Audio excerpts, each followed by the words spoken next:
journalistic experience, she wrote about the Arab Revolution in Libya. She was a Fulbright student and a very active feminist.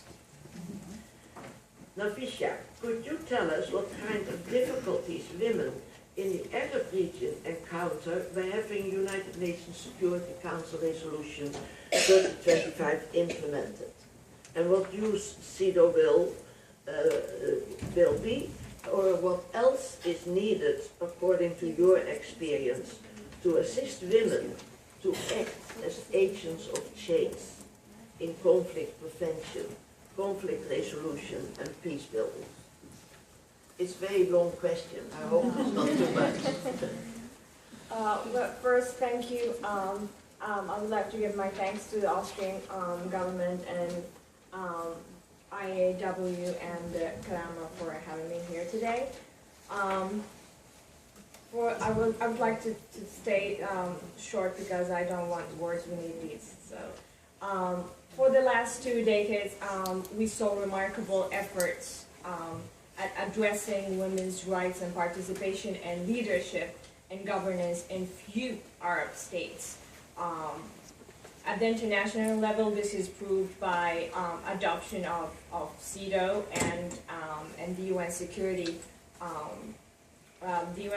Council Resolution 1325.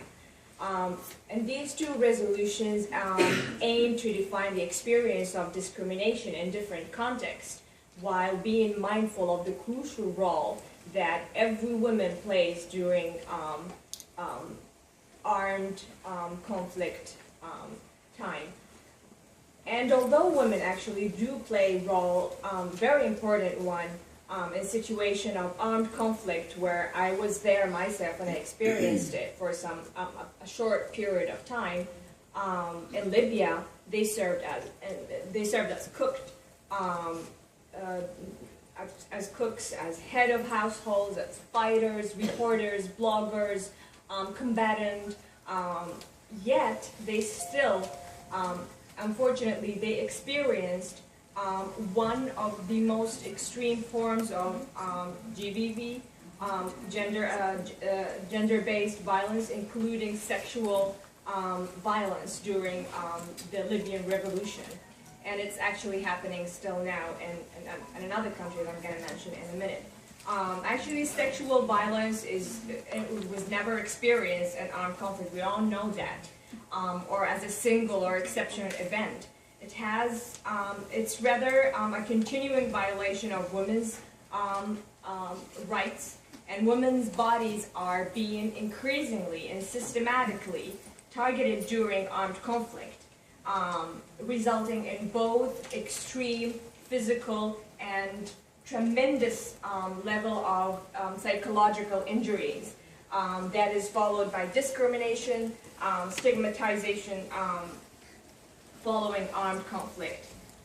And if we look towards the end of 2007, the Security Council expressed concern that gender-based violence, particularly rape, remains pervasive.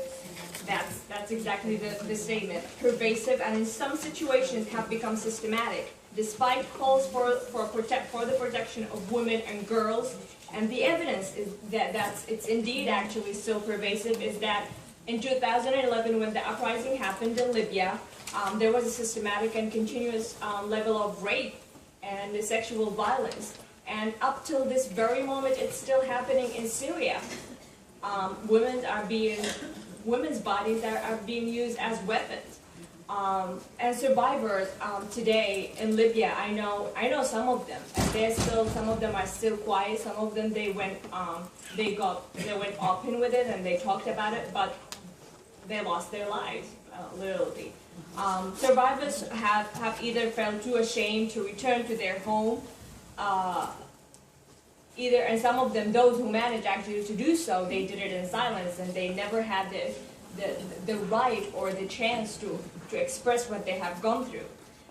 Because the moment a girl or a woman talks about rape or sexual violence, she will lose her family.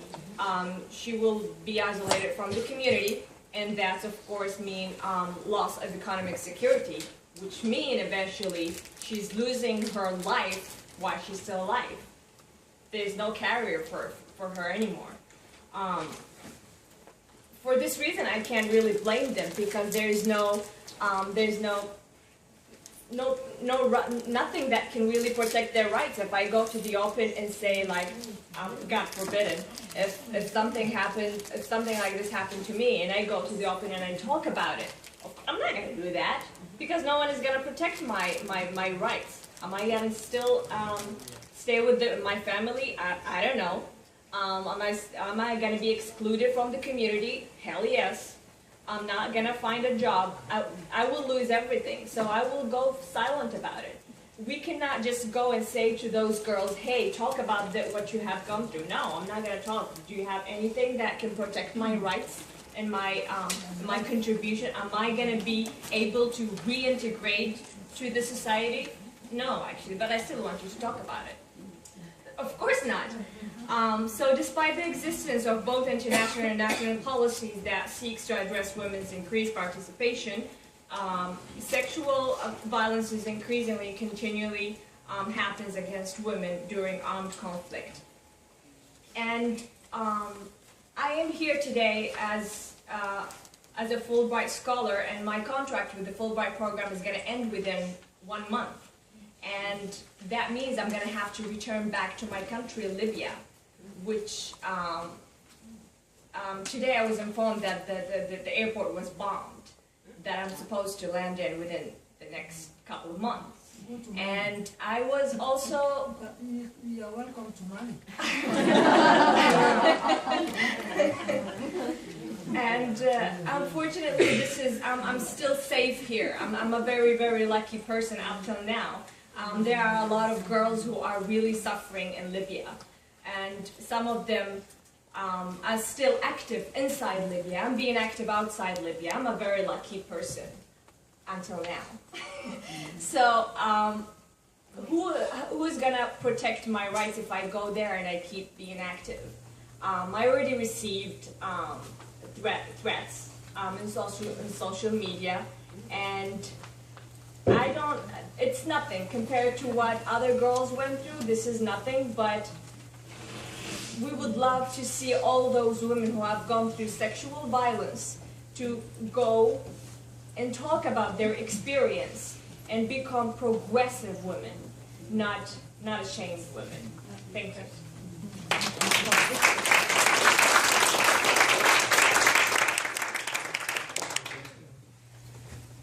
Thank you very much, Lisa.